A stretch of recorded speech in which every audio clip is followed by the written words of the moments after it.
Voilà, après escale sur le net, de retour sur ce plateau avec Christian Bokaya et bien sûr monsieur Gédé-Louise Koupa. D'abord, les autres vont nous rejoindre plus tard pour parler de ce tirage au sort. J'avais signalé que cette matinale serait spéciale suite aux événements, à l'événement d'hier qui annonce les couleurs de ce que sera mi-janvier jusqu'à mi-février. Mi-février, effectivement. Donc janvier-février. Du 13 janvier au 11 février. En Côte d'Ivoire, j'allais dire à Abidjan, mais vous avez cité tout à l'heure Abidjan, Bouaké, San Pedro, Korogo. Voilà. Le premier match de la RDC, ce sera où? Ce sera à San Pedro. Parce que les groupes de la RDC est basé à San Pedro, les groupes F. On a réparti les groupes par ville. On aura les détails sur tout ça. Je rappelle juste le conducteur. On va faire un point complet sur le tirage au sort de la CAN, un focus sur le groupe F, parler des chances de qualification pour les Léopards à la prochaine étape et un point sur les villes, comme on a essayé de le faire tout à l'heure. Le palmarès de la CAN, la RDC a déjà remporté cela 2 fois. Au passage, on détient aussi le record de meilleur buteur sur une compétition. Pierre Ndaye Moulamba, voilà. du Volvo, PSNM. Et en transition, on aura les points sur la préparation des Léopards à Murcia en ce moment même. Une petite analyse sur le match contre la Nouvelle-Zélande, ce sera à 17h. Le match contre la Nouvelle-Zélande, 13h je crois. 17h. À 17h de Kinshasa en tout cas. 17h de Kinshasa? Oui, 17h de Kinshasa. Ouais, et on va bien sûr suivre en exclusivité quelques interviews des nouveaux Léopards. Christian Bokaya, aussi le message du ministre des Sports et Loisirs puisqu'il a réagi. Ça vous l'avez ajouté. Ça vous l'avez ajouté. J'ai cherché les réactions des joueurs sur Internet depuis la publication, depuis le tirage au sort. On dirait qu'ils n'ont pas encore réagi, ni le coach, ni les joueurs. J'ai vu, personnellement, j'ai vu une vidéo amateur que Mayele a faite hier, parce qu'il suivait aussi ces tirages en direct. J'ai vu ça sur Facebook. Romain Fan. Alors, sans plus tarder, Christopher, nous allons déjà commencer puisqu'il y a beaucoup de points. On aura comme l'impression que voilà, on sera là jusqu'à 11h, mais des choses à dire sont tellement nombreuses que nous devons déjà commencer. Alors, voici déjà le premier point, puisque toutes les 24 nations qui vont prendre part à cette 34e édition de la Coupe d'Afrique des Nations sont fixées sur les adversaires de poule.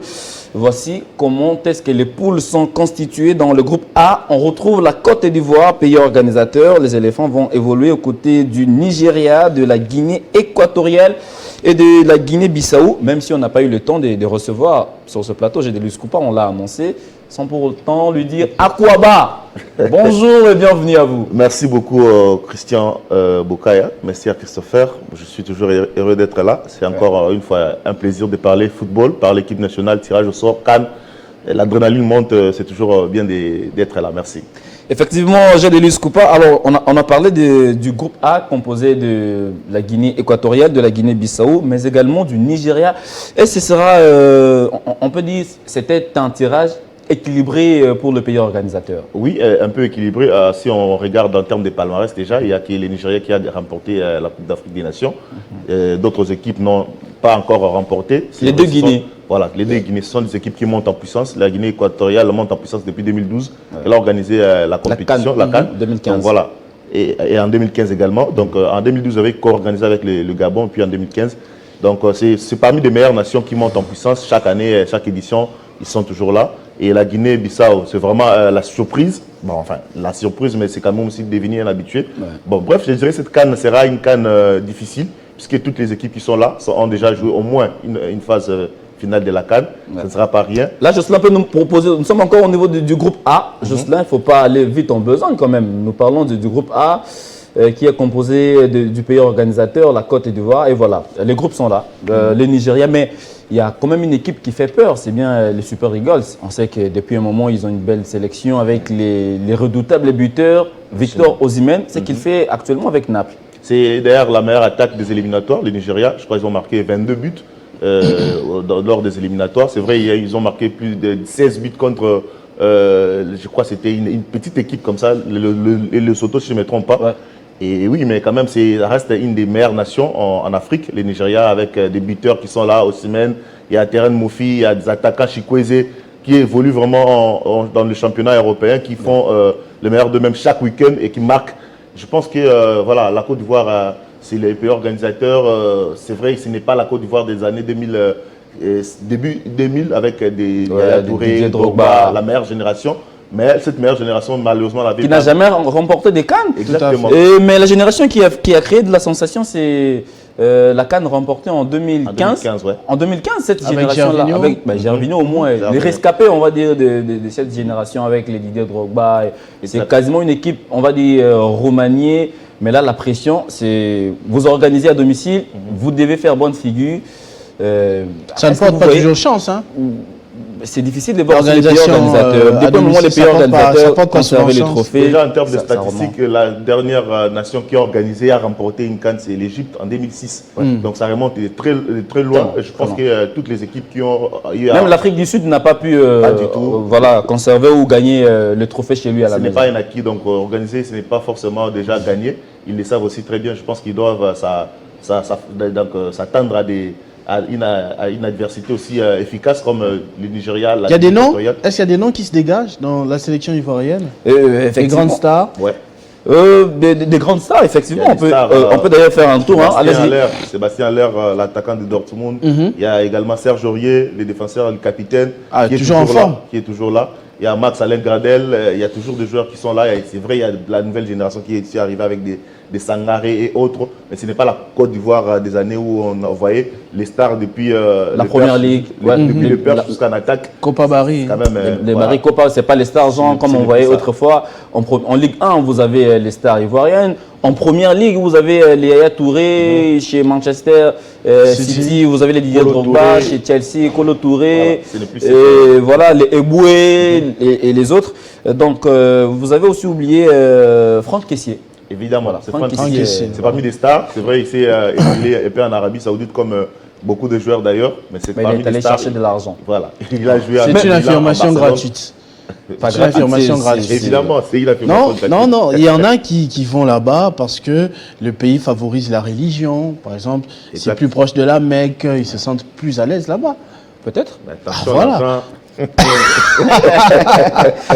Allez, monsieur, on va essayer d'avancer, mais avant que l'on ne prenne d'autres groupes, je voudrais un peu qu'on reste dans le groupe A. Je me mets à la place des Ivoiriens. Ils se disent, les morceaux durs à croquer dans ces groupes, c'est bien le Nigeria, mais on a oublié quand même la Guinée équatoriale. La Guinée équatoriale peut aussi jouer le rôle d'un ver dans le fruit, c'est-à-dire venir compliquer la tâche aux pays organisateurs et voir comment obtenir son ticket pour le prochain tour. Exactement, c'est et la Guinée équatoriale, c'est un pays qui a naturalisé beaucoup de joueurs. Hein. En tout cas, la plupart des joueurs qui jouent en Guinée équatoriale, c'est forcément pas des fils du pays.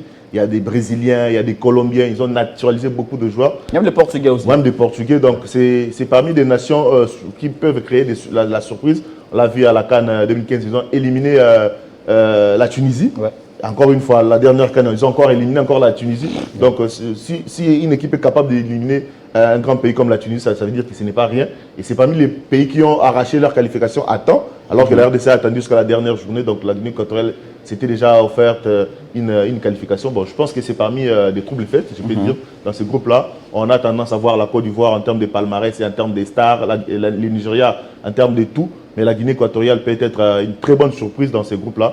Il ne faut pas oublier non plus la Guinée-Bissau également. Moi, je pensais peut-être la Guinée-Bissau s'est peut-être retrouvée là un peu par accident. Non, Distributeur pas de forcément. points. Non, Pas par accident, il y a par eu les accident. éliminatoires. Évidemment, Si donc le ça fait Congo-Braza, parce que là on oublie, le Congo-Braza n'a pas su se qualifier à la phase finale. Vous avez la Guinée-Bissau, c'est-à-dire peut-être vous faites focus sur les noms. La Guinée, Guinée. Ça fait 2 éditions Mais- consécutives qui se qualifient Ouais, pour la CAN. Donc ça veut Mais dire c'est dans vraiment le une niveau. grande nation de football. Non. Grande nation, non, mais qui c'est vient une en nation puissance, qui monte en puissance. Ils ont battu le Cameroun lors Ouais. de la CAN 2019. Donc ce n'est Effectivement. pas rien. Éliminer le Cameroun, donc je pense que c'est quand même Quelque chose un chose message d'intéressant. Allez, messieurs, on va prendre à présent le groupe B, même si dans tout ce qu'on va faire, on sera obligé de revenir sur le groupe A, puisque c'est bien la Côte d'Ivoire qui sera le pays organisateur. Dans le groupe Non, B, on est dans. ouais, Jocelyn est passé. dans le groupe B. Jocelyn est passé, mais j'ai remarqué quelque chose de très intéressant, que ce soit dans le premier tableau ou le deuxième. Les deux premières équipes sont souvent Ouais. les grandes nations Ouais, c'est comme de ça. football. Parce que Vous avez remarqué ces équipes-là étaient dans le chapeau 1. Ça veut dire que ces équipes ne pouvaient pas se retrouver dans un même groupe. On tire d'abord les équipes qui n'étaient pas en bonne posture. Les tirages, c'est Donc souvent la comme ça. RDC était en meilleure posture que l'Afrique du Sud, que Zambie, Oui, que Tanzanie, oui, oui. que Oui, l'Angola. après notre victoire contre le Soudan, nous avons amélioré notre ranking, on va dire, sur l'échelle continentale, raison pour laquelle Jocelyn, on On revient. revient sur le groupe B. Merci Jocelyn. pour cette précision, en tout cas, GD et Christian. Alors, dans le groupe B, vous avez les Pharaons d'Égypte et le Black Stars du Ghana, mais également le Cap-Vert, sans oublier le Mozambique. Le Mozambique, on va dire, dans ce groupe, il y a l'Égypte qui vous joue déjà la finale de la dernière édition. Vous avez les Black Stars du Ghana qui ont fait, on va dire, bonne figure lors de la dernière Coupe du Monde. Mais qui ont du mal à se qualifier quand même. Hein. Ils sont qualifiés jusqu'à la dernière journée, je crois. C'était difficile. C'était vraiment Il faut difficile. dire, dans ce groupe, vous avez l'Égypte, le Ghana, mais attention, c'est avec les Cap-Vert. Oui, oui. Les Cap-Vert, les Cap-Vert, ça c'est monte en parmi- puissance. c'est comme Dans la- ce groupe, s'il faut directement, disons, sur papier, faire qualifier les équipes, vous avez l'Égypte, vous avez les Ghana. Et puis Cap-Vert peut se battre pour la troisième place, être récupéré comme meilleur troisième. Oui, oui, attention au Mozambique, qui développe un football. En tout cas, j'ai regardé de près cette équipe. Ils ont éliminé le Bénin. Ils étaient dans le même groupe. Donc, c'est parmi les pays lusophones qui évoluent vraiment bien, qui montent en puissance, comme la Guinée équatoriale d'ailleurs. Ouais. Les Cap-Vert également, c'est un pays lusophone. Je pense que c'est un football un style un peu différent du football des équipes francophones et anglophones. Ils ont vraiment la tendance à jouer un football très offensif, avec des attaquants rapides. Donc je pense que dans le groupe, on voit certes l'Égypte comme le favori. Donc c'est l'Égypte, les grands Égypte. D'ailleurs, la nation la plus titrée de cette compétition. Ouais. Avec 7 titres, c'est pas rien.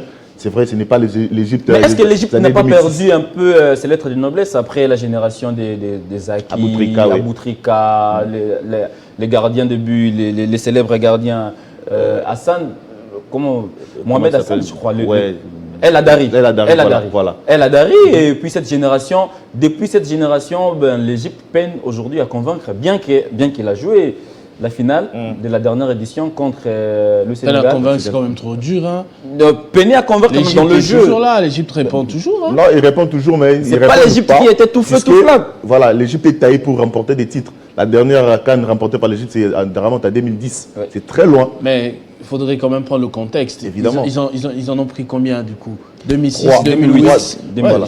3 d'affilée. Et puis depuis cette période-là, Ouais. ils arrivent à. D'ailleurs, ils ont fait 3 éditions sans participer à la CAN, ce qui n'était pas arrivé depuis très longtemps. Ouais. Ils sont revenus en 2017 pour jouer la finale contre le Cameroun. Le Cameroun Et perdu. battu en Mais finale. c'est quand même un mauvais signe. Vous jouez la finale en 2017 contre le Cameroun, vous perdez. Vous jouez la finale en 2021 contre le Sénégal, vous perdez. Alors que ces nations-là, autrefois, n'y parvenaient pas à faire face à l'Égypte. Vous savez, le Cameroun. Arrivé en finale quand même 2 fois. Je pense que vous êtes quand même trop dur Pour avec l'Égypte, l'Égypte. Hein. pour l'Égypte, c'est Pour les pas mal. Congolais, vous êtes quand même trop dur avec Non, pour l'Égypte, eux-mêmes les savent que c'est impardonnable. Impardonnable. Vous êtes quand Ouais. même trop dur. Mais Parce ils savent que qu'ils c'est ils ont, impardonnable. ils ont changé la politique en Égypte. Avant, c'était des joueurs qui évoluaient dans leur championnat. National, Il y avait ouais. vraiment des locaux, comme on le dit chez nous. Mais depuis qu'ils ont exporté quelques joueurs de Mohamed Salah, Mohamed El Neni et des joueurs qui jouent un peu partout en Europe, ils ont perdu. Vous pensez que c'est quoi qui est plus efficace? Parce que même avec la RDC, à un moment, quand on a tout misé sur les locaux, Chan, avec l'expérience du Chan notamment, j'ai eu l'impression qu'on avait eu un peu plus de résultats que quand on a fait appel à des professionnels. Bon, je pense que c'est un grand débat autour de ça. C'est vrai, il y a eu des générations de joueurs locaux qui ont convaincu. Après, on a essayé encore avec d'autres Chan. Est-ce qu'il y a une génération aussi des professionnels qui sont arrivés à gagner vraiment quelque chose? Oui, Parlons des années de 90 à aujourd'hui. Oui, la médaille de bronze 2015, la majeure partie de l'équipe qui a constitué l'équipe En nationale. Guinée, En Guinée équatoriale, évidemment. C'était les joueurs professionnels des Bolassier, Kabananga. des Kabananga, des Mbokani, des Mongungu, des joueurs Molumbu, qui étaient des professionnels. Bon, bref, je pense que même cette génération-là, je suis peut-être convaincu qu'on pourra, avec des professionnels, bien sûr, on pourra faire quelque chose.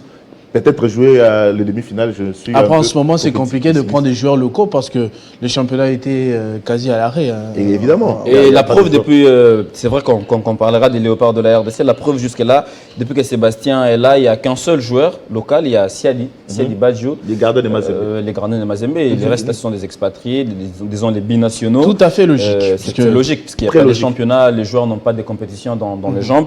Alors messieurs, le groupe C, c'est lui qui est considéré comme groupe de la mort, où on retrouve les Lions indomptables du Cameroun, les tenants du titre, le Sénégal. Les Lions de la Teranga. Effectivement, les Lions de la Teranga devront batailler dur pour sortir la tête dans ce groupe constitué du Cameroun, demi-finaliste d'ailleurs lors de la CAN qu'il a organisée chez lui en 2021. Il y a aussi la Guinée qui a partagé le même groupe avec le Sénégal. Rappelez-vous, lors de la CAN 2021 au Cameroun, et le Sénégal avait du mal vraiment à se débarrasser de cette formation. Les Sili national, mais il y a aussi la Gambie. Évidemment, je pense que c'est ça s'annonce rude dans ces groupes. Très rude, c'est le groupe de la mort parce que dans chaque pays, dans son chapeau, c'était les favoris. Tous les pays qui sont là. Le Sénégal, dans son chapeau 1, c'était parmi des favoris. Le Cameroun, dans le chapeau 2, c'est vrai, la RDC c'était là, mais c'était parmi les meilleures nations, entre guillemets. Et la Guinée aussi, dans son chapeau, c'était parmi les favoris. Et la Gambie, dans le chapeau 4, c'était la meilleure nation. Donc, je pense que ça sera un groupe de la mort. Ça sera vraiment. Ça va se jouer difficilement, tout le monde va se donner à fond. La Guinée, c'est toujours des grands matchs, des grandes affiches. Hein. La Guinée, le Cameroun, c'est toujours fort contre le Sénégal. La Gambie, d'ailleurs, c'est le voisin du Sénégal, donc c'est un derby. Et je pense que ça va être beau à voir pour nous, amoureux du football. On va se régaler dans ce groupe. Mais monsieur, vous avez oublié peut-être une nation, c'est bien la Guinée, les Sili nationales avec Kaba Diawara. Kaba qui a essayé de remettre un peu cette équipe sur le rail depuis qu'il est là. J'ai suivi son intervention hier, juste après les tirages au sort. Il promet vraiment de faire prévaloir aussi tout ce qu'il sait faire, son talent pour compliquer la tâche au Sénégal. Parce que tout le monde voit le Sénégal, le Cameroun. Mais on oublie la Guinée. La Guinée peut aussi créer de la sensation dans ce groupe-ci. Évidemment, il y a d'ailleurs le meilleur buteur de la Bundesliga, c'est Serhou Guirassy, avec 13 réalisations. C'est un Guinéen, le plus en forme en ce moment. Il a 13 buts, c'est ça? 13 buts dans la Bundesliga en 7 matchs, c'est pas rien. Donc voilà, des retrouvailles, il y a chez le Camerounais, il y a Vincent Boubacar. Vincent, ouais. Voilà. Boubacar, vous avez star aussi. Bien que Choupo-Moting n'a pas suffisamment le temps de jeu avec le Bayern Munich. Mais en équipe nationale, il a toujours sa place et je pense que c'est parmi les stars. Et chez les Sénégal, tout le monde connaît les stars qu'il y a là-bas. Mais est-ce que, s'il faut regarder, c'est vrai que les lignes peuvent bouger jusqu'au mois de janvier 2024.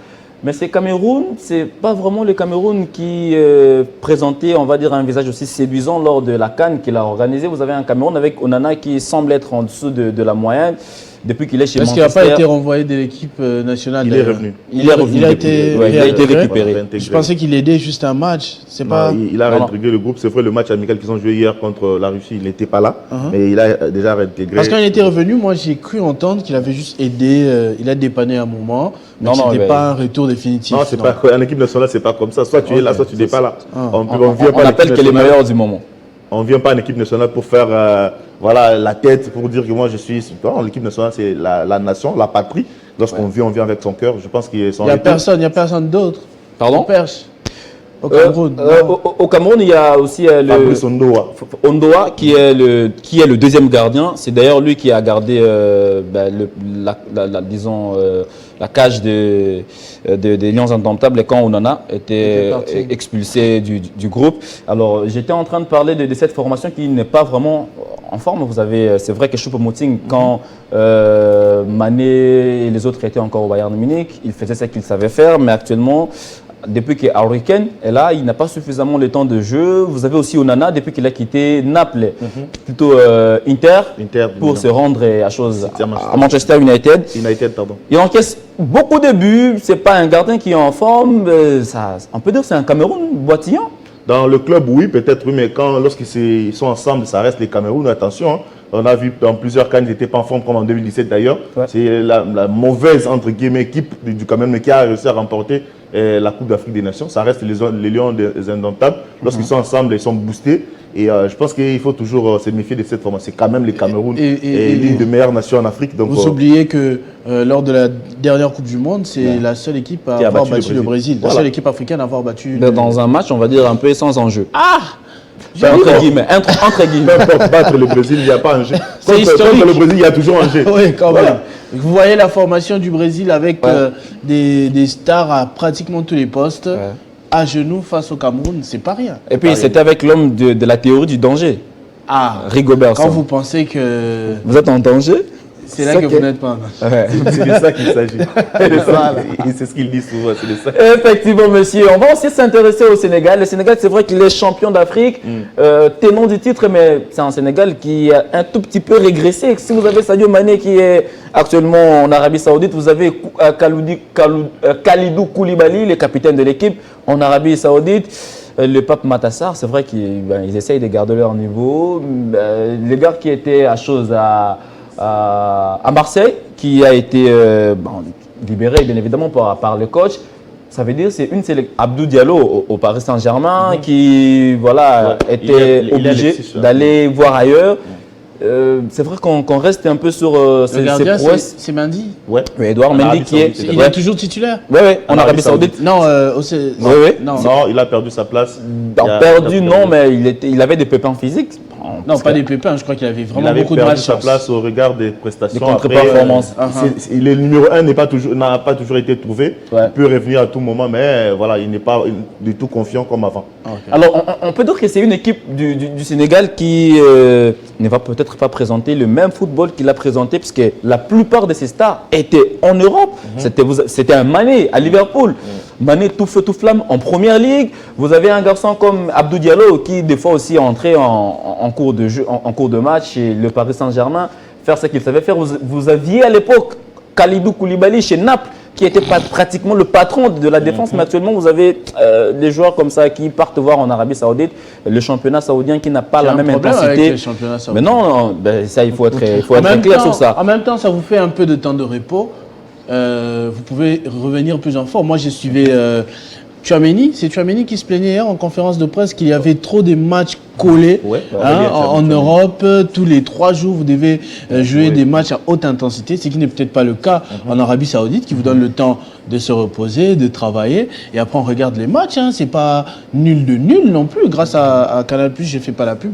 On sait suivre quelques matchs d'Arabie Saoudite. On voit que Neymar ou Cristiano Ronaldo, voilà, ils courent pas. Ça pas le même niveau de la défense. Mais ça pas le même niveau que les championnats européens. Mais ça vous donne du repos et du temps d'entraînement. Je pense que ce sera l'occasion vraiment idéale de voir si ces joueurs ont perdu ou pas en performance quand ils vont venir à la CAN. En termes de compétitivité, je pense que voilà, l'Arabie Saoudite, c'est vrai, il y a les championnats essaient un peu de se mettre en place, mais comparé à l'Europe, il y a toujours écart. Ou à l'époque, vous avez Naples qui vous joue, je crois, le dernier carré de la Ligue des Champions. Vous avez Liverpool avec Sadio Mané, vous avez tout ça. En fait, Sadio Mané avec Liverpool, Koulibaly avec Naples, vous avez, je vous ai cité Abdou Diallo, les défenseurs, vous avez Gana Gueye, voilà. Tous ces joueurs-là, actuellement, n'ont pas leur niveau d'antan. Ça fait peur déjà, ça fait craindre. Alors, messieurs, on va suivre à présent. Moi, je veux toujours revenir sur la RDC. Quand vous dites tout ça, les joueurs de la RDC viennent de Turquie, du Koweït, des pays quand même là. Prenez votre mal en patience, messieurs, on parlera de la RDC. C'est que vous, dur avec la RDC. Oui, lui, c'est toujours la RDC. Alors, on va écouter le capitaine des Lions de la Teranga, Sadio Mané, juste après le tirage, puisqu'on rappelle qu'il était présent lors de la cérémonie du tirage au sort effectué, bien sûr, en Côte d'Ivoire.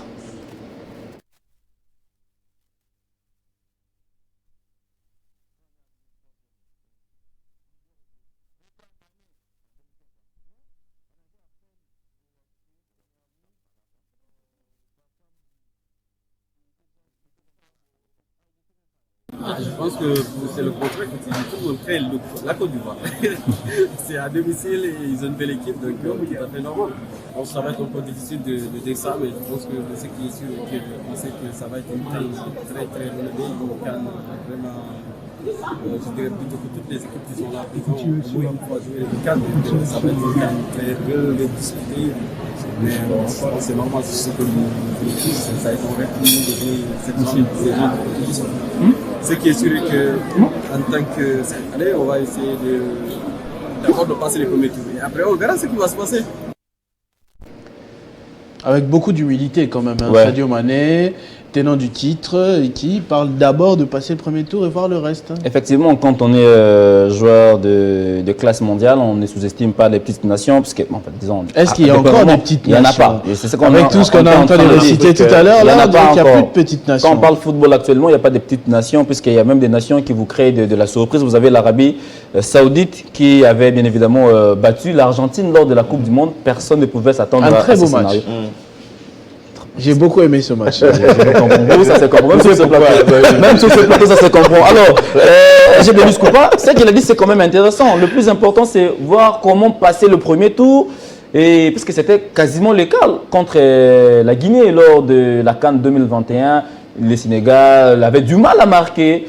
Le Sénégal qui allait clopin, mais qui finalement a pu remporter la dernière édition organisée bien sûr au pays des Lions? Le respect, d'abord, Sadio Mané, il a montré de la classe, il respecte les adversaires, il respecte la compétition. Je pense que tout le monde sait ce que représente l'équipe nationale du Sénégal. C'est parmi les meilleures nations en ce moment. Même s'ils ont perdu, je dirais, la colonne vertébrale, hein, la force du Sénégal qui était Mendy, dans le perche, Koulibaly en défense, Idrissa Gana Gueye au milieu et en attaque Sadio Mané, les 4 fantastiques comme on les appelait avant. Donc ils ont quand même perdu en termes de niveau, ils se sont exilés ça et là dans des championnats un peu moins forts, mais ça reste quand même le Sénégal. Il y a les collectifs, il y a les joueurs, la nouvelle génération qui monte en puissance, des joueurs qui viennent pallier, bien qui viennent renforcer cette équipe du Sénégal. C'est quand même bien d'entendre Mané parler d'aller petit à petit. Et voilà, ça devait être une leçon pour toutes les équipes. Hein. Aller vraiment mollo, ne pas être trop prétentieux. C'est vrai, ils sont tenants du titre, ils ont la coupe, mais il faut respecter l'adversaire, surtout que dans leur groupe, c'est tellement coincé. Et après, moi, je suis toujours convaincu qu'ils vont quand même parvenir à passer le premier tour. Même si je ne le souhaite pas. Mais attention, parce qu'on a vu la surprise lors de la CAN 2021. Vous avez l'Algérie qui vous gagne les trophées en 2019. Mais déjà au premier tour, les Fennecs avaient du mal. Et voilà, c'était catastrophique. Avec l'équipe les jeux qu'ils ont présentés lors de la CAN en 2019. Lorsqu'on est tenant du titre, tout le monde a les yeux rivés sur vous. Tout le monde vient vraiment vous jouer à fond.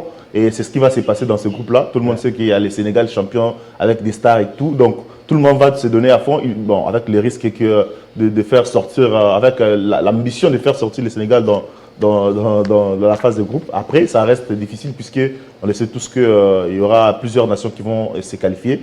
Les 2 premiers dans chaque groupe vont se qualifier d'office et les 4 meilleurs troisièmes de chaque groupe. Donc, il y aura 16 équipes qui vont passer dans le premier tour. Ça va donner la possibilité à plusieurs nations de pouvoir passer le premier tour. C'est la première fois que ça se joue sous ces formats-là? Non, la troisième fois. Okay. Et le Sénégal, c'est une équipe à suivre parce qu'au-delà de la Coupe d'Afrique des Nations, c'est face aussi aux Sénégalais qu'on va se battre pour une place en 2026. Voilà. Les éliminatoires de la Coupe du Monde. Mais si on en vient au groupe D, composé bien sûr des Fennecs d'Algérie, du Burkina Faso, bien évidemment, de la Mauritanie et de l'Angola. Un groupe, on va dire, un peu équilibré pour toutes les nations. Pas pour toutes les nations, forcément. Déjà, l'Algérie part favorite. Voilà, après tout ce qu'on sait, comme depuis qu'ils ont joué les éliminatoires, ils ont réussi à faire un bon parcours. Ils ont tendance à revenir pour aller récupérer les titres de 2019. Ce sont des ambitions de leur entraîneur et les joueurs. Après, il y a les Burkina, attention, c'est quand même... Les étalons, c'est parmi ils ont joué la demi-finale, disons, les demi-finales en 2021. Ils ont disputé la 3e place où ils battaient pratiquement les Lions indomptables avant que ces derniers ne renversent la vapeur. Ça veut dire que les Burkina Faso, actuellement, c'est une nation qui monte en puissance et qui a toujours des arguments solides à présenter. C'est depuis 2013 qu'ils arrivent au moins à arriver jusqu'en demi-finale, imaginez. En 2013, ils ont joué la finale contre le Nigeria, c'était en Afrique du Sud, perdu. Et après, toutes les éditions qui ont suivi, ils sont parvenus à arriver au moins en demi-finale. Donc c'est parmi des nations régulières. Je pense que leurs ambitions cette fois-ci, c'est peut-être d'aller chercher les titres parce que ça fait déjà 3 demi-finales. Et c'est facile de sortir la tête dans ce groupe. C'est pas facile du tout. Donc toutes les équipes viennent pour montrer de quoi ils sont capables. La Mauritanie a prouvé encore une fois que c'est parmi les nations qui reviennent en force, même si la RDC a battu la Mauritanie lors des éliminatoires. Oui, mais ils sont parvenus à éliminer les Gabons. C'est la Mauritanie qu'on a battu sur tapis. La Mauritanie, c'est sur tapis. Non, on a battu d'abord. Il faut préciser qu'on a battu d'abord sur le terrain et puis voilà. Après, ça reste une des meilleures nations parce que ça fait 2 cas consécutifs. Et leur club Nouadhibou qui s'est qualifié encore en phase de poule de la Ligue des Champions. La majeure même groupe qui est les tout-puissants, Mazembe anglais. Ça montre que le football mauritanien progresse et il faut se méfier des équipes comme ça. L'Angola, l'Angola qui fait son comeback, l'Angola qui, on va dire, qui monte aussi en puissance. C'est vrai que la génération, laisse tomber, je connais l'Angola, je connais très bien l'Angola. Racontez-nous. Pour avoir vécu là-bas pendant des années, je connais ce pays. C'est un pays de surprises agréables. Les Gustavo, les Manichou. Voilà, ils sont comme s'ils peuvent être au meilleur de leur forme et arriver à tout faire chambouler d'un coup. Ils peuvent être dans des situations difficiles pour créer l'espoir, comme en 2006, ils sont qualifiés pour la Coupe du Monde. Imaginez. Donc c'est un pays qui n'est pas vraiment stable, Donc, un adversaire surprise à tout moment, ils peuvent sortir un grand match à tout moment, ils peuvent perdre 4-0, 5-0. Donc, un adversaire vraiment qu'il faudrait se méfier aussi parce qu'ils sont très imprévisibles. Et des adversaires comme ça, ce sont qui créent des surprises aussi.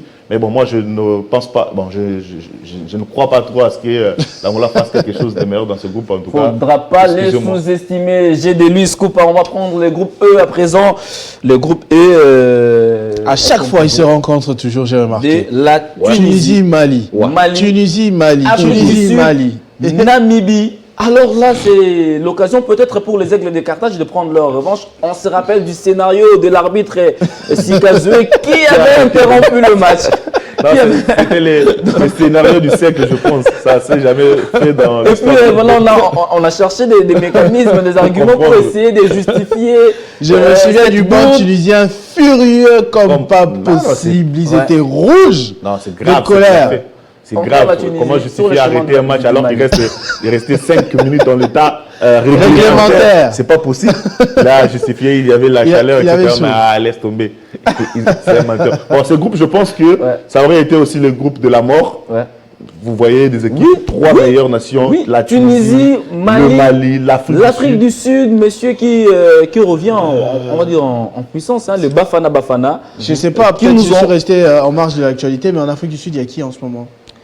Il y a Percy Tao, le meneur de troupes, des troupes actuellement. Hein, il est chez Al-Ali d'Égypte, les nationales du Caire. Il n'y a personne en Europe. Il y a quelques joueurs, Modibo qui joue, je crois, en France, je ne sais pas, dans un club français. Il y a quand même quelques joueurs, il y a également le buteur. Comment il s'appelle encore bon, le nom me reviendra. Celui qui a marqué d'ailleurs contre la RDC lors du match amical qu'on a joué récemment le 12 septembre dernier. Il joue en Angleterre, à Nottingham Forest. Donc je pense qu'il y a quelques joueurs qui évoluent par-ci par-là. C'est vrai que ce n'est pas la génération avec des Koumalo, la génération avec des McCarthy. Des joueurs qui étaient des Odemungi, enfin Odemungi c'était le Nigeria. Il y avait beaucoup de joueurs en tout cas là-bas. Ça fait un moment qu'ils ont perdu au moins des joueurs, des stars, mais ça reste une des meilleures nations qui a un championnat très bien organisé. C'est d'ailleurs le meilleur championnat, je pense, africain en termes de budget. Et voilà, ça paye bien là-bas, ça s'est structuré. Après, ça n'a rien à voir avec l'équipe nationale. Là, il faut jouer. Il y a le Mali en face, il y a la Tunisie. Ça va être des belles affiches. On va espérer suivre ça de près et se régaler en tant qu'amoureux du football. La Namibie, n'oubliez pas, c'est l'invité surprise qui a battu le Cameroun lors des éliminatoires. C'est parmi les petites nations, mais attention, qui à tout moment peuvent créer la surprise. Je pense que c'est un groupe aussi très relevé. Ce sera un groupe aussi alors très relevé. Messieurs, on va prendre une courte transition avant que l'on vienne maintenant au groupe de la RDC, puisque c'est là où on aura vraiment des choses à dire. N'oubliez pas que dans ce groupe-là, la RDC a eu à affronter presque toutes ses équipes. Parce que même si le match contre la Zambie, ça remonte un peu très loin, mais nous avons eu déjà à affronter les Chipolo de la Zambie. On va marquer une courte pause, le temps de recevoir aussi Miguel qui va nous rejoindre et voilà, continuer avec cette tranche matinale.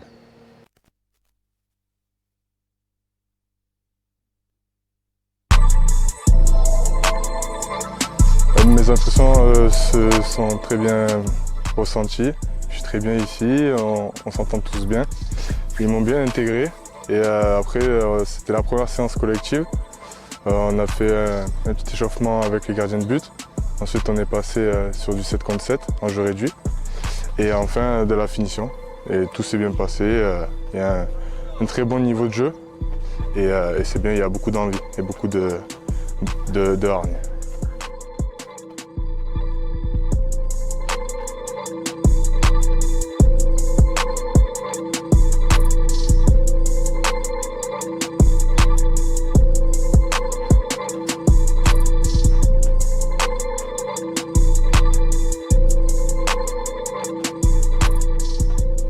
Alors, je suis formé à Montpellier. Je suis né à Montpellier, donc depuis tout jeune, j'ai fait toutes mes classes au Montpellier Hérault jusqu'au pro. Après, je trouve qu'on est très bien logé.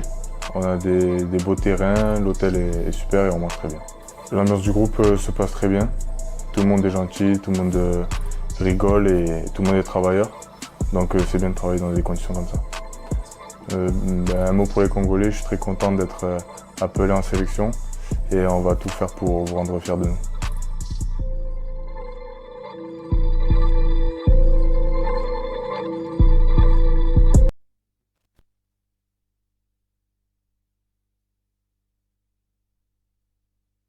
Voilà, en transition, là, on était en Espagne. Déjà. On était déjà en Espagne. Je crois que c'était prévu pour la fin. Hein. Ouais, mais Jocelyn a précipité. L'abondance Ce n'est pas grave. De toutes les façons, toi-même, tu as aussi bouleversé un tout petit peu le conducteur. Donc, moi, je n'ai pas c'est pas moi, il ne faut pas m'accuser indirectement. Ça, c'est pas moi. Ça, c'est le vraiment, régisseur qui a. Voilà, c'est dit peut-être qu'il n'a pas assez d'éléments pour la transition. Mais tu l'accuses comme ça à l'antenne. Non, mais parce que vous voulez m'accuser. Moi, je ne veux pas. Tu me défends très bien là. Le temps de salut l'arrivée de monsieur Miguel. Il a un nom difficile. Vous n'avez pas pu prononcer ce nom le matin. Si, qu'est-ce que tu dis? Si vous êtes capable de prononcer Lewandowski, alors. J'ai bien dit Matiningina. Hein? Voilà, c'est Chris avait raison. Quoi? Chris avait raison. C'est Matiningina? Hein? C'est Matiningina. Nungina. Alors, c'est Chris qui a mal écrit. Ah, c'est que c'est Chris qui a C'est mal les écrit, preuves. alors. Voilà. Quel Chris? Mais en fait, c'est pas mon téléphone.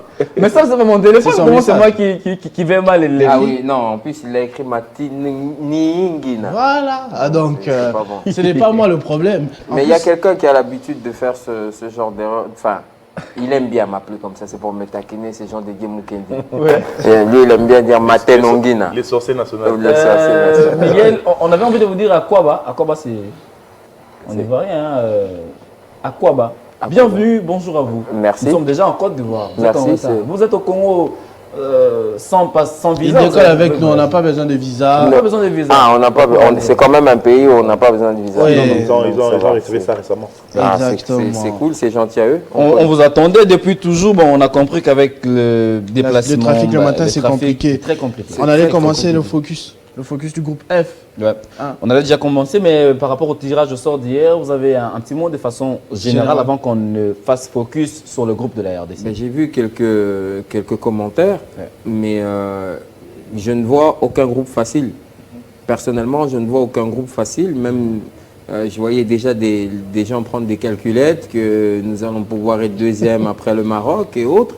Mais je me rends compte qu'aujourd'hui, même dans le groupe dans lequel on est, il n'y a rien de facile. La Tanzanie, c'est un championnat qui est en train de monter en flèche, ils connaissent bien notre mentalité, notre façon de jouer. Nous avons le Maroc qui reste notre dernier bourreau. Et le reste, bah, il faut pas oublier qu'on est en chantier. Il ne faut pas oublier que De Sabre n'a pas terminé son travail avec les Léopards. C'est vrai que nous avons aligné quelques victoires, chose qui était très difficile par le passé, mais c'est toujours contre des adversaires prenables. Donc on a su faire cette remontada, mais il ne faut pas non plus oublier que nous sommes un vrai chantier par rapport aux autres nations. Les autres nations ont déjà des colonnes vertébrales bien solides, même si c'est plus faible que nous en individualité, parce que nous, on est encore dans le style individuel. C'est toujours à chaque fois des individualités qui font la différence. Mais nous jouons, et quand on joue contre une équipe qui est un bloc équipe, qui sait jouer en équipe, on a du mal. Et là, je pense que c'est le travail de Sabre. Et à l'heure actuelle, si vous regardez bien en Espagne ce qui se passe, c'est quasiment un puzzle. On parlera de ça, messieurs, sans vouloir mettre la charrue avant le bœuf. On a prévu tout cela et le groupe qui va nous intéresser, parce qu'on dit toujours les retardataires en tort, qui fait peut-être devenir un peu en retard. Mais tu vas parler du retard jusqu'à quand? Non, mais on va avancer. Le groupe qui va nous intéresser à présent, c'est bien le groupe F, où sont casés les léopards de la République démocratique du Congo. Ce sera bien sûr à San Pedro. Messieurs, on retrouve le Maroc, la Tanzanie et la Zambie. Les Chipolopolo qui, lors de ces éliminatoires, étaient dans le même groupe que le pays organisateur. C'était bien sûr la Côte d'Ivoire dans le groupe H et ont réussi à finir en deuxième position avec 13 points. Les Chipolopolo auront certainement des armes solides à présenter dans ce groupe. J'ai des Luis Coupa. Évidemment, il n'y a pas de petites nations, comme Miguel le disait tantôt. Tout le monde le sait que c'est aussi la CAN la plus peut-être forte, puisque toutes les équipes, comme je le disais tantôt, ont déjà pris part à au moins une phase finale. Alors oui, face à notre groupe, je vois déjà certaines personnes qui mettent le Maroc comme voilà, les numéro 1. C'est vrai, ça reste le plus grand favori. La RDC comme numéro 2. En termes de chapeau, oui. Mais attention, sur le terrain, il y a des réalités. Il y a la Zambie qu'on a affrontée, je crois, en 2015, la dernière fois. C'était lors de la CAN. En 2015. Un but partout. Un but partout. Ce n'était pas un match facile. D'ailleurs, RDC-Zambie, ça n'a jamais toujours été un match facile. C'est aussi un derby. On se rappelle encore la CAN remportée par la RDC. La première CAN, c'était contre la Zambie également. Effectivement. Donc, il y a tellement de souvenirs entre RDC et Zambie. Il y a tellement de confrontations. Il y a tellement de choses que ça peut paraître comme... voilà, on part favori sur papier, mais sur terrain, il y a des réalités, puisqu'il y a plusieurs Congolais aussi qui ont été naturalisés zambiens dans leur pays. Il y a des Congolais. Donc, bref, c'est comme l'Angola. Apparemment, les Congolais sont partout. Le Congolais-Brazzaville. C'est ce que M. Miguel disait tout à l'heure. Que ce soit la Tanzanie ou la Zambie, ce sont des pays qui connaissent bien comment ça se passe en RDC. Alors, monsieur, on va essayer d'avancer pendant que Jocelyn Touma va nous proposer quelques séquences d'entraînement des chiffres. On n'a pas parlé du Maroc. La Zambie, on va parler de cela. Prenez votre mal en patience. Christopher, comme j'avais envie d'appeler Christopher Chitamba, qui est aussi bloqué dans les embouteillages. Francky Moussonda, Kaba Sochongo, Tandi Mwape, Sunzu Stopila, Emmanuel Banda, Kings Kangwa, Kelvin Kapumba, Larry Boalia, Lubambo Moussonda Fashion Sakala. Des noms, Miguel, qui ne font pas peur, mais dans cette équipe, il y a de la cohésion. Vous étiez en train de les dire il y a quelques secondes. Oui, mais quand ils ont remporté la CAN, ils n'avaient pas non plus des noms sonants. Donc c'est ce que je suis en train de dire. Nous sommes encore en train de nous rechercher un groupe. Et eux ont déjà un groupe depuis 2010, depuis 2014, depuis les années antérieures. Donc c'est déjà des équipes qui ne travaillent plus que nous travaillons aujourd'hui. Ce que eux travaillent maintenant, c'est peut-être le niveau physique, le niveau mental et autres. Mais en termes de ce que nous recherchons aujourd'hui, eux, ils l'ont déjà depuis plusieurs années. Même les infrastructures aussi, parce que depuis un moment, les équipes congolaises, en l'occurrence le Popo, se préparent en Zambie, en Dola. Ça veut dire en termes d'infrastructures, la Zambie peut être... Mais n'oubliez pas que dans les noms non sonnants, parce que nous, on aime beaucoup les noms sonnants de l'Europe, les grands noms et autres. On rêve de Van Bissaka et autres. On a rêvé de Nzonzi, mais on ne les a pas eus. Voilà. Mais eux, par exemple, travaillent vraiment le local. Ça veut dire que nous avons découvert celui qui était à Mazembe, Kalaba. Nous avons découvert Stopila. Qui est toujours là, ouais. Exactement. Nous avons aussi découvert vous avez Kaba Sochongo. Actuellement, Kaba Sochongo, vous avez Tandi Mwape, le joueur de Mazembe. Voilà. Aussi qui est passé par Mazembe. Ça veut dire que ce sont des garçons comme ça. Nous parlons d'une Coupe d'Afrique. Et si vous regardez bien, dans les équipes africaines qui sont dans cette phase finale, il n'y a que la RDC aujourd'hui qui court après les binationaux. Ça veut dire qu'aujourd'hui, si vous regardez, nous sommes pauvres en termes locaux. Ça veut dire que nous sommes la sélection nationale qui va entamer cette équipe avec l'esprit la moins africaine. On a essayé de justifier tout à l'heure à cause de l'absence du championnat. C'est pas seulement un problème, c'est un problème de niveau. Aujourd'hui, nous n'avons plus les joueurs qui peuvent emmener un plus en équipe nationale avec le groupe qu'on a aujourd'hui. Mais vous ne pouvez pas non plus laisser une équipe nationale à des binationaux. C'est-à-dire qu'aujourd'hui, si vous avez des Marocains qui sont nés en Belgique, en Hollande, mais c'est des garçons qui reflètent les racines marocaines. C'est-à-dire depuis l'âge de 5 ans, ils retournent au Maroc, ils ont des cours d'arabe tous les vendredis et les samedis matins, ils ont une culture arabe, chaque vacances ils vont les passer au Maroc, ils ont l'image du Maroc. La religion. Et aujourd'hui, nous avons des léopards qui ne savent pas parler lingala, qui ne sont jamais... Ils ont le Congo ou Kinshasa, ils s'imaginent. C'est-à-dire qu'ils ne connaissent pas. Donc on a du retard sur les autres nations. J'ai même entendu un binational dire que dans sa tête, le Congo était une forêt immense. Exact. C'est des choses même à ne pas faire passer à la télé parce que ça n'inspire pas confiance. C'est-à-dire on va à une Coupe d'Afrique et si vous regardez les équipes qui ont gagné, qui ont remporté ou la RDC, les bonnes performances qu'elle a faites, c'est quand il y avait énormément un groupe équilibré entre les locaux et les pros. Ouais. Et si vous regardez, les locaux avaient les qualités de faire peur à un pro. Et aujourd'hui, nous avons que des pros dans l'équipe nationale et il leur faut aussi un temps d'adaptation. Pour beaucoup, ça va être leur première CAN, pour beaucoup, c'est leur premier rassemblement avec l'équipe nationale. Donc ça veut dire que nous ne sommes pas dans le bon tempo et il est temps de pouvoir, en termes local, de pouvoir produire des joueurs capables de rehausser le niveau. Est-ce qu'on a suffisamment de temps pour cela? Non. Est-ce que ça se construit en 2-3 mois? Non, non, c'est pour Faudra ça du temps. que je rappelle, il faut bien le dire, parce que ceux qui viendront à la télé pour mentir à la population qu'on peut remporter la CAN, où il y a d'autres outsiders qui sont meilleurs que nous aujourd'hui. Donc, ça veut dire... Ah, donc RDC outsider. Je dirais même pas, on est encore en deçà de l'outsider, mais il ne faut pas nous Enterrer aussi enlever, vite. il ne faut pas nous enlever ce que le monde nous reconnaît, le pays de football que nous sommes. C'est-à-dire qu'à tout moment, on peut créer cette surprise contre une grande nation, parce qu'aujourd'hui, la RDC est imprévisible. Mais on ne peut pas parler d'outsider parce qu'il y a